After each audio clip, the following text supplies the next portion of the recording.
قبل ما اطلع الفاصل بسرعه عايز اقول لكم ان في حاله غضب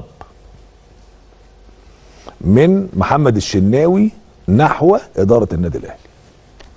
وانا بقول اهو في غضب حتى لو دفين، يعني ممكن يكون الشناوي بيطلعوش. الشناوي لعيب عاقل وكابتن النادي الاهلي ولاعيب راسي، يعني مش لعيب مندفع، انما من جواه هو اتوعد ان هو يتم تعديل عقده. حتى الان القرار متاخر كالعاده في الاهلي.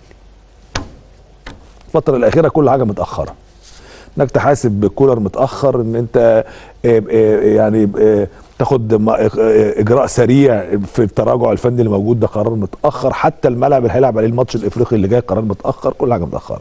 فالشناوي متضايق لانه هو لما جاله عروض بره قبل بدايه الموسم والاهلي قرر الابقاء عليه واستمراره ووعده بتعديل العقد وتمديده ل 2000 مش عارف 26 ولا 27 مش عارف، ما حصلش حتى الان. وده عامل نوع من الغضب الدفين داخل محمد الشناوي.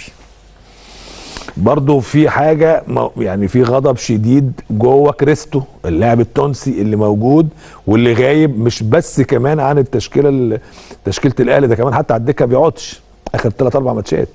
وبدأ الولد بيشعر بغضب شديد جدا، وبدأ يفكر يروح فين في يناير.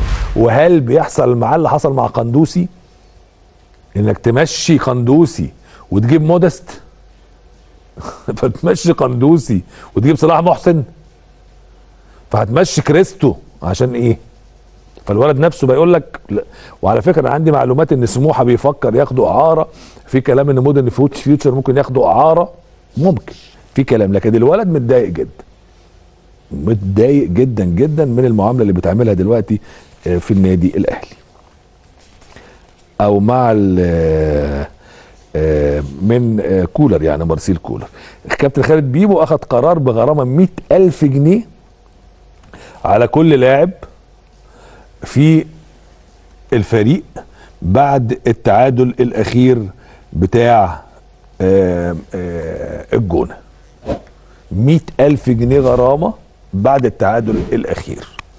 ده قرار الكابتن خالد بيبو، وقال انه اي تراجع في النتائج على طول هيجزر في الفلوس، ما فيهاش هزار. بس انا عايز اقول الكابتن خالد بيبو الجزر في الفلوس ما فيهوش هزار، انا معاك 1,000,000,000%.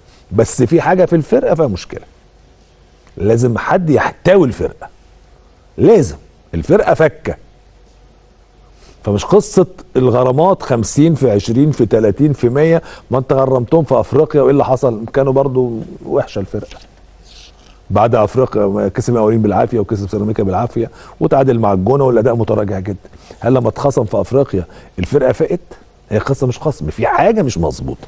فانا بقول لك كابتن خالد بيبو انا عارف انه مظلوم في الاحداث دي كلها، يعني في الاحداث دي كلها اللي عماله تحصل اكتر واحد مظلوم في القصه دي كابتن خالد بيبو.